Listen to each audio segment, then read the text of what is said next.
बेटा दूसरी बात एक और है, शरण में यदि आपके कोई बहुत बड़ा शत्रु भी आ जाए, कितनी भी लड़ाई करी हुई हो, आपका शत्रु हो और आपके घर आ गया हो और घर आने के बाद आपको प्रणाम कर दे तो आप उसको क्षमा कर देना। आप बोल देना कि क्षमा।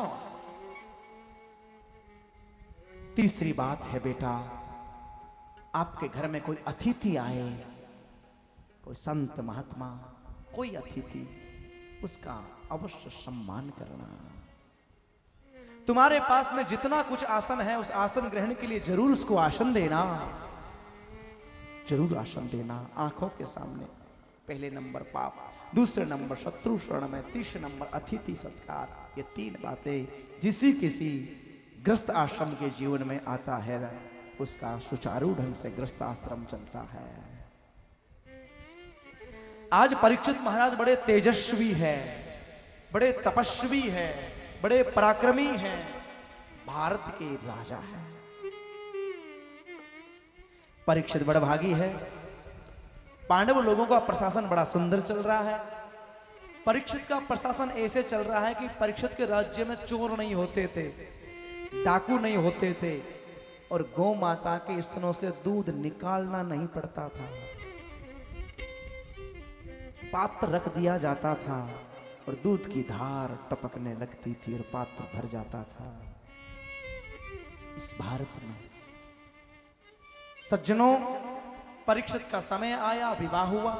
विवाह होने के बाद परीक्षित के 3 पुत्र हुए। हाँ, परीक्षित के पुत्र हुए। शास्त्रों में ऐसा वर्णन है, माता पिता को बच्चे का लालन पालन करना चाहिए, लेकिन कैसे करें? शास्त्र में वर्णन है कि लालयते पंचवर्षाणि, अपना जो बच्चा है उस अपने बच्चे को 5 वर्षों तक उसका ऐसे लालन पालन करे, अपना दुग्ध पिलाए, अपनी गोद में रखे, प्यार प्रेम दे। लेकिन कोई देता है 5 साल तक? क्या 5 साल तक कोई मां अपना दुग्ध पिलाती है बच्चे को? मुझे बड़ा दुख होता है। मैं बड़े बड़े घरों में जाता हूं सरपंच साहब, बहुत बड़े बड़े घरों में गया मैं छोटी उम्र में। मैं देखता हूं कि महाराज सेठों के यहां जब कोई बच्चा होने वाला होता है तो एक नौकरानी रखते हैं पहले, उसका नाम रखते आया। जैसे बच्चा आया, आया के पेट में दिया। मां केवल जन्म देने का काम करती है, उसको नहलाना, उसको धुलाना, उसको खिलाना, उसको पिलाना, उसको जो कुछ करना। अरे वो बोतल का दूध पिलाएगी। अब छोटी उम्र में जो बोतल का दूध पिएगा तो बड़ा होके वो बोतल ही पकड़ेगा। और क्या पकड़ेगा जरा विचार करो मेरी बहनों। मां को चाहिए अपना दुग्ध पी। एक बात कहूं सरपंच साहब, मां के दूध में इतनी शक्ति है, इतनी शक्ति है, इतनी शक्ति है कि महाराज और किसी में शक्ति नहीं। मुझे याद है, यहां ये बड़े बड़े लोग बैठे हैं पगड़ी वाले, सफेद पगड़ी बांध के। ये बुढ़े जितने लोग बैठे हैं ना, ये बुढ़े जब पहले जमाने में लड़ते थे, अब अपने में लड़ते थे, तो लड़ते लड़ते एक बात कहते थे, ए इधर आ। क्या बात है? असल में तेरी मां का दूध पिया है तो मेरे सामने आके देख ले। अब आजकल असल में दूध पिया ही नहीं, सामने क्या खा गएगा? असल में मां का पिया नहीं, बोतल का दूध पिया तो सामने क्या आएगा? मैं कितने लोगों को जानता हूं, 40,000 का महाराज बूट पहन रखे हैं, 20,000 का शर्ट पहन रखा है, 2 लाख का गले में चैन, पीछे से आएगा एक थप्पड़ मार के चैन लेके भग जाएगा और देखते रह जाएगा। अब अंदर ताकत ही नहीं तो मुकाबला क्या खा करेगा? मां का दूध पिया नहीं सकती, कहां से आएगी? इसलिए मां का दूध पीना चाहिए। मां को अपने बेटे को 5 वर्षों तक कम से कम दूध पिलाए। आजकल तो 2-3 साल का होता नहीं, स्कूल भेज देते हैं। जो बच्चा स्वयं 20 किलो का है उसके 50 किलो का पीछे बैग लगा है। राम राम राम। जिस बच्चे को कम से कम 6-7 घंटे 8 घंटे सोना चाहिए, बच्चे को 6 घंटे में उठा देगी, मैया उठ जा ट्यूशन नहीं जाना क्या, पढ़ना नहीं है क्या। 5 वर्षों तक बच्चे का लालन पालन करे, उसको खूब खिलाए, खूब पिलाए, खूब प्यार करे, तंदुरुस्त हो जाए। 5 वर्षों के बाद विद्यालय, 5 वर्षों के बाद गुरुग्रह, गुरुग्रह 5 वर्षों के बाद गुरु के द्वार पे भेजना चाहिए बालक को। लालयते पंचवर्षाणि 10 वर्षाणि ताडयते, 10 वर्षाणि ताडयते। बालक जब 10 वर्षों तक का रहे तब तक उसको ताड़ना दे। स्कूल नहीं जाना, तुझे पढ़ाई नहीं करना, विद्या अध्ययन करे, उसको अच्छी शिक्षा दे, उसको ताड़ना दे। जो 10 वर्षों तक ताड़ना देंगे वो बच्चा कभी बिगड़ नहीं सकता। लेकिन यहां है, जब बालक पढ़ लिख के 16 साल का हो जाए, शास्त्रों में वर्णन है 16 साल का बच्चा होता है तो पिता के कंधे के बरोबर हो जाता है। पिता की चरण पादुका बेटे को आने लग जाती है। फिर पिता को उसको पुत्र नहीं माने, फिर उसको मित्र मानना चाहिए। प्राप्ते तु षोडशे वर्ष पुत्र मित्र वदाचरे, पुत्र मित्र वदाचरे।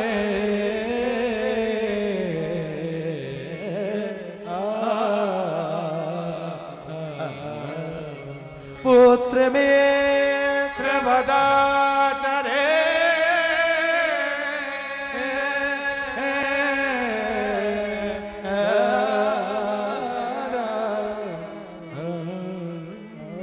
फिर वो मित्र, जैसे एक मित्र से हम लोग सलाह लेते हैं ना, ऐसे ही अपने बेटे से सलाह लेनी चाहिए। बेटा अब तो बड़ा हो रहा है ना, अब देख मेरे कानों के बाल सफेद हो रहे हैं ना, अब देख मैं 50 साल से ऊपर हो रहा हूं ना, अब बेटा तू ये काम तू देखना, अब तू बड़ा हो रहा है, अब ये कारोबार तू देख ले बेटा, ये फैक्ट्री तू देख ले बेटा। यदि बाप बेटे से ऐसा व्यवहार करेगा, घर स्वर्ग बन जाएगा, घर स्वर्ग बन जाएगा, घर स्वयं स्वर्ग बनेगा। इसलिए एक बार हमें यह शिक्षा लेनी है, जब तक 16 वर्षों का बेटा होता है तब तक उसको मित्र की तरह माना। प्राप्ते तु षोडशे वर्षे पुत्र मित्र। परम आदरणीय सूत जी महाराज कहते हैं, सौनकादृशियों, सौनकादृशियों, ये जो परीक्षित का प्रशासन है बड़ा सुंदर चल रहा है, बड़ा ही सुंदर चल रहा है। परीक्षित अपना समय संतों के यहां ज्यादा निकालते हैं, आश्रमों में ज्यादा निकालते हैं, कथाओं में ज्यादा निकालते हैं, राज्य कार्य भी संभालते हैं और राज्य कार्य भी सुचारू ढंग से आज मैं कहता हूं कि संतों में, आश्रमों में थोड़ा समय निकालना चाहिए। एक बार कहीं कथा हो रही थी तो एक सज्जन आए महाराज जी के पास, स्वामी जी। बोला हाँ जी। बोले हमें कुछ भगवान के भजन करने के लिए कुछ ये तो बताओ, कितने घंटे कैसे क्या करें, कितनी कथा सुने। तो महात्मा जी ने कहा, भले आदमी, हमारे यहां 24 घंटे होते हैं, 24 घंटों को एक काम करो, आप लोग 3 जगह बांट लो। गांव वालों ने कहा, महाराज जी 3 जगह कैसे? बोले 8 घंटे आप लोगों को सोना है। बोले ठीक है। बोले 8 घंटे आपको कमाना है दुकान पे बैठ के। बोले ठीक है। बोले 8 घंटे आपको भगवान का भजन करना है। गांव वालों ने कहा, महाराज जी सोने का ठीक है, कमाने का भी ठीक है, लेकिन ये जो भजन वाले 8 घंटे आपने बताए जरा बहुत ज्यादा है, कुछ चेंज करो। श्री महात्मा ने कहा भले आदमी एक काम करो, 4 जगह बांट लो। 6 घंटे सो जाओ, 6 घंटे कमाओ, 6 घंटे खेलो, 6 घंटे भगवान का भजन करो। लोगों ने कहा सोने के 8 थे महाराज, 2 कम कर लिए, ये तो ठीक नहीं रहेगा। कमाने का भी 2 कम है, लेकिन एक बात कहूं, ये खेलने का ज्यादा देख लेंगे, लेकिन ये भजन करने वाले 6 घंटे बहुत ज्यादा है। महात्मा जी ने कहा एक काम करो। बोले 24 घंटे होते हैं, बिल्कुल होते हैं। 21 घंटे घर के काम करो, दुकान के फैक्ट्री के काम करो, जरा 3 घंटे तो कथा में आ जाओ, 3 घंटे भगवान की कथा सुनो। लेकिन एक बात कह दूं क्या, मैं आपसे कहता हूं 3 घंटे की भी आवश्यकता नहीं। 3 घंटे बहुत ज्यादा होते हैं। हमारे यहां सुविधा है, 3 घंटे ज्यादा है। 1 घड़ी आधी घड़ी तो आधी में हो गया, कि तुलसी संगत साध की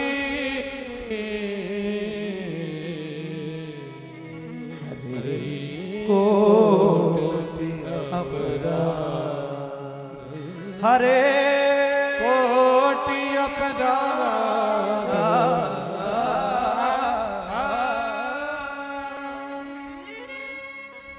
1 घड़ी ज्योतिष पढ़ने वाले लोगों को पता है, 1 घड़ी होती है 24 मिनट की। 24 मिनट की 1 घड़ी, आधी 12 मिनट की, आधी में आधा 6 और आधी में आधी पुनियाद 3 मिनट। 1.5 मिनट सुबह और 1.5 मिनट शाम को भी सच्चे दिल से भगवान को याद कर लिया तो तुम्हारा कल्याण हो जाएगा। सुबह उठो, ए ना ये मेरे नाम, मैं आपको भूलूं नहीं, मैं आपको भूलूं नहीं, मैं आपको भूलूं नहीं। सीताराम सीताराम सीताराम कहिए, सीताराम सीताराम सीताराम कहिए, सीताराम सीताराम सीताराम कहिए, सीताराम सीताराम गाइए।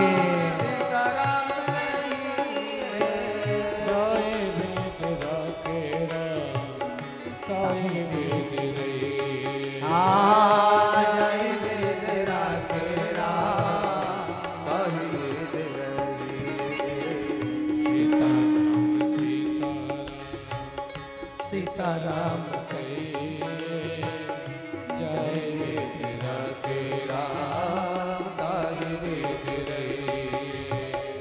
मुख में हो राम नाम, राम सेवा हाथ में। मुख में हो राम नाम, राम सेवा हाथ में। विधि का विधान जानो, हानि लाभ सही है। विधि का विधान जानो, हानि लाभ सही। ओ जी सीताराम सीताराम सीताराम गाइए। सीताराम सीताराम सीताराम कहिए, जय बेद तेरा जय बेद रहिए।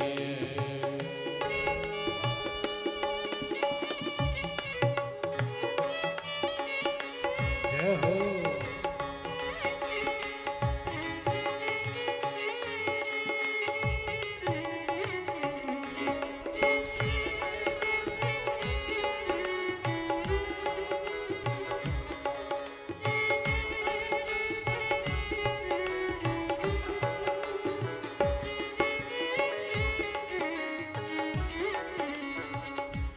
महलों में राखे चाहे झोपड़ी में बास दे, महलों में राखे चाहे झोपड़ी में वास दे, महलों में राखे चाहे मेरे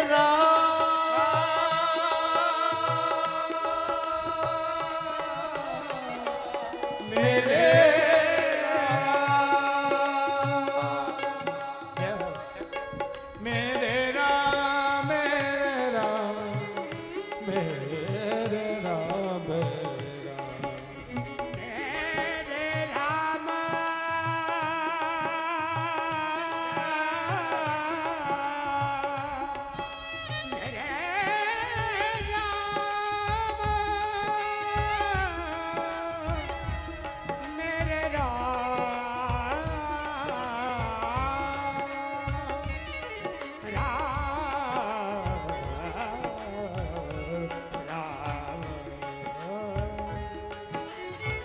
विधि का विधान हानि लाभ सही, विधि का विधान हानि लाभ सही, विधि का विधान चाहे हानि लाभ सही, और विधि का विधान चाहे हानि लाभ सही।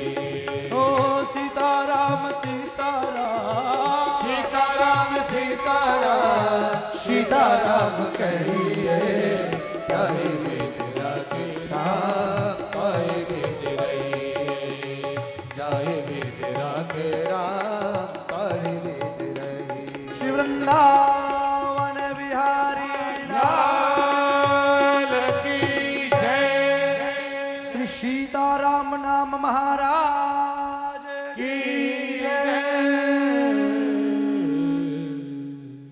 मैं भगवान का हूं।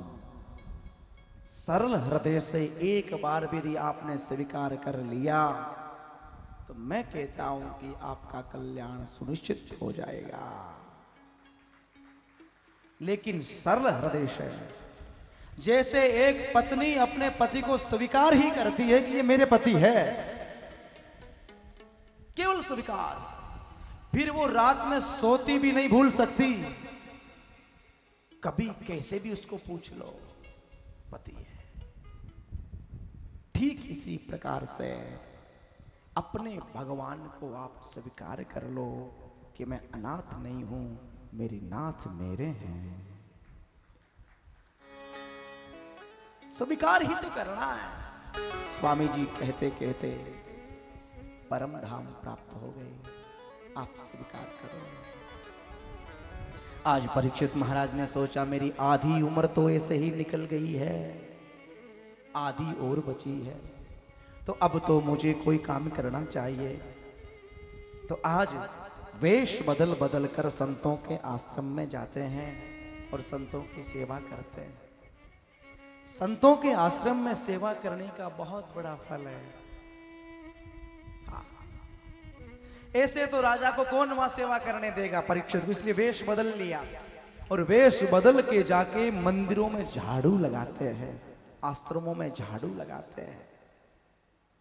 हाँ, मुझे बड़ी खुशी है, यहां भी मेरी बहुत बहनें आई हुई है हरियाणा प्रदेश से, पंजाब, गंगानगर, महाराष्ट्र, कर्नाटक, गुजरात।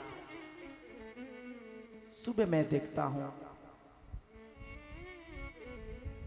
वो टीवी कैमरा में दिखता है, तो मेरी बहनें ऐसे ऐसे पूरे आश्रम में झाड़ू लगाती है, तो मुझे वो कथा का स्मरण आ जाता है कि परीक्षित महाराज जैसे संतों के आश्रम में झाड़ू लगाते हैं, ऐसी मेरी बहनें भी मंदिर में, आश्रमों में झाड़ू लगा रही है। बहुत फल मिलता है। लिखा है करे हरे जो अपना हाथ है कर, करे हरे मंदिर मार्जनेशु, उस मंदिरों का मार्जन करे, झाड़ू को हरे लगाए। परीक्षित ने सोचा कि आधी उम्र निकल गई, इसलिए संतों के आश्रम में जाते हैं। एक दिन क्या अपने खजाने में, पांडवों के खजाने में प्रवेश किया, वहां एक बहुत बड़ा चमकता हुआ एक मुकुट को देखा है। हाँ, दूसरे वक्ता आपको ये पहले दिन में ही कथा सुना देते, मैं आपको तीसरे दिन में सुना रहा हूं। एक मुकुट को महाराज उठाया और एक मुकुट को उठा के जैसे ही माथे के ऊपर धारण किया, माथे में धारण किया, मृगिया के लिए निकल पड़े हैं, जंगल में जाते हैं। और जंगल में जाने के बाद जब देखा तो एक ऋषि का आश्रम दिखाई दिया है। परीक्षित को भूख लगी हुई है कि भूख लगती है, प्यास लगती है, अब जिंदगी उदास लगती है, जिंदगी उदास लगती है। समीक मुनि का आश्रम प्रजापता का घूम रही है।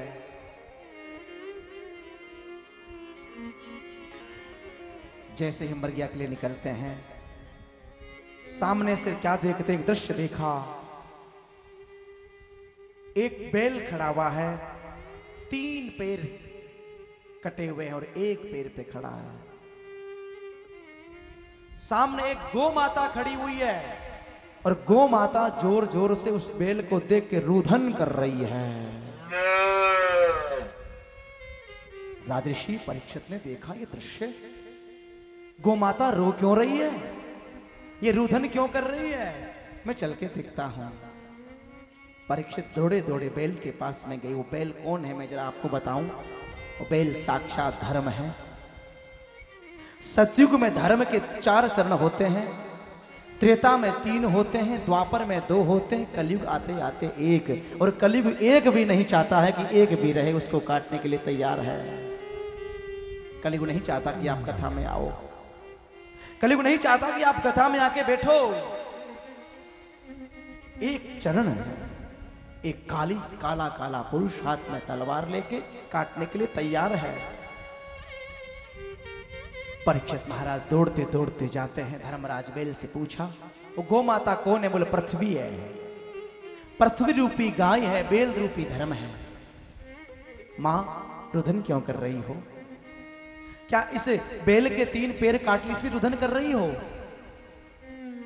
धर्मराज से पूछा, तुम्हारे चरण किसने काटे हैं? कृपा हमें बताओ, हम उनको दंड देंगे, हम यहाँ के राजा है। धर्मराज बैल ने कहा, क्षमा करे राजन, इन कर्मकांडी जो ब्राह्मण लोग बैठे हैं, इन ब्राह्मणों की बात के ऊपर मैं महाराज भरोसा करूं।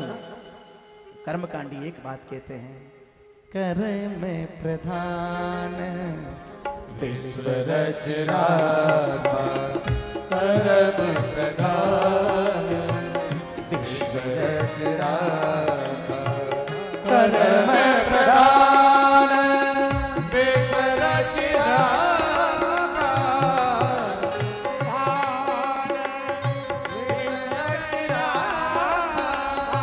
जो जस करे सो तस फल चाखा, जो जस करे सो तस फल चाखा।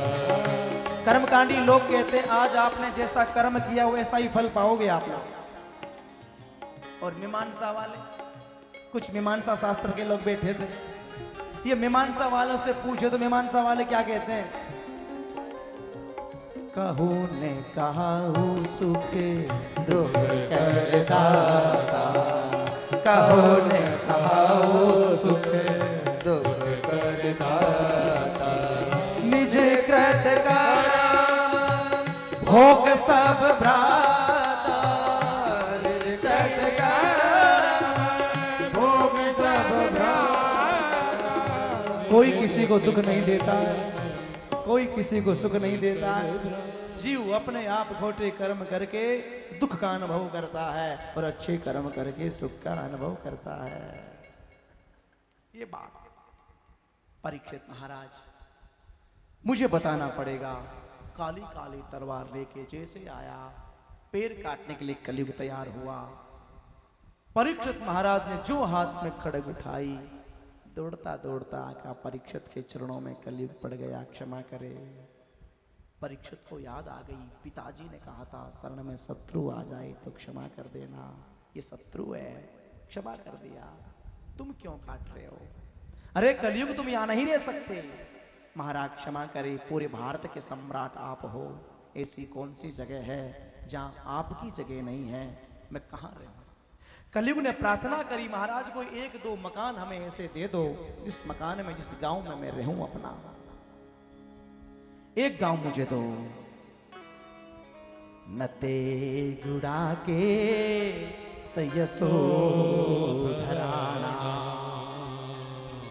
बंध्वा जलेव भयमस्य कस्य।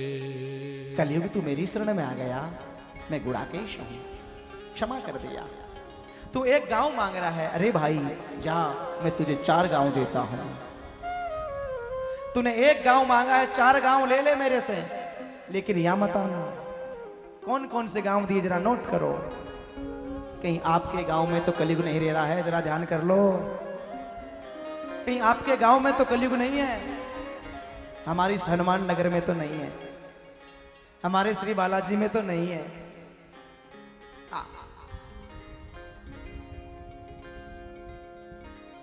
4 गांव कौन कौन से नोट करो, नाम के नाम। द्यूतम पानम त्रयसूना यत्र धर्मा चतुर्विधा, यत्र धर्मा चतुर्विधा।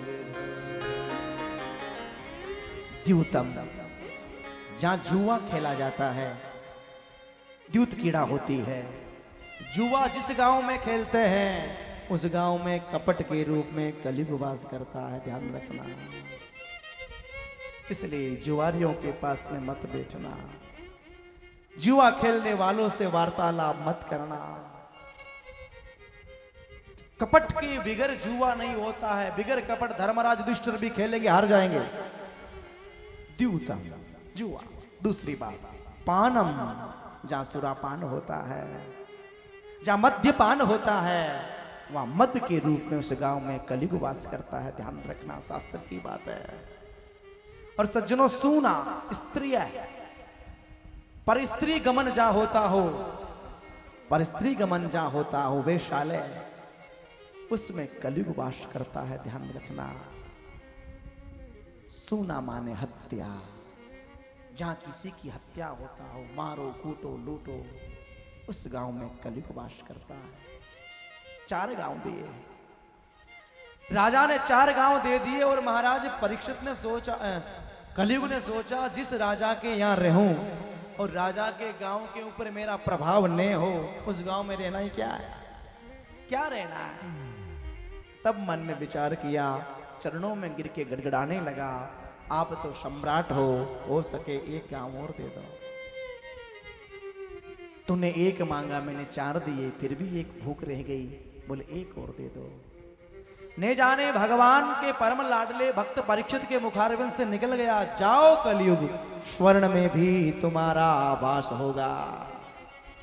सोना जहां है, सोने में तुम्हारा घर होगा, तुम जाओ। और सोने का नाम सुना, सुनते ही परीक्षित का मुकुट भी तो सोने का था, सूक्ष्म रूप लिया और परीक्षित के मुखारविंद, परीक्षित के महाराज माथे पे जाके विराजमान हो गया। ये कथा सुना रहे थे कौन? सूत जी। किसको? सौनक जी को। सौनक आदि ऋषियों ने कहा, महाराज जी ये बात गले नहीं उतर रही है, सोने में कलयुग। इधर तो वेद में लिखा है हिरण्य गर्भः, हिरण्य नाम सोना, भगवान के गर्भ में सोना रहता है। और इधर महाराज श्रीमद् भागवत में वर्णन, धातुनाम अस्मि कंचनाम, धातु में सोना मेरा ही रूप है और आप कह रहे हो कलयुग है, ऐसे कैसे हो सकता है? भगवान के परम लाडले भक्त श्री सूत जी ने कहा, ऋषियों, जो बेईमानी करके, चोरी करके, डाका डाल के लाया हुआ स्वर्ण है, उसमें कलयुग वास करता है। सच्ची कमाई से धन कमा के, स्वर्ण करके, आभूषण बना के, भगवान को चढ़ा के स्वयं धारण करता है, उसमें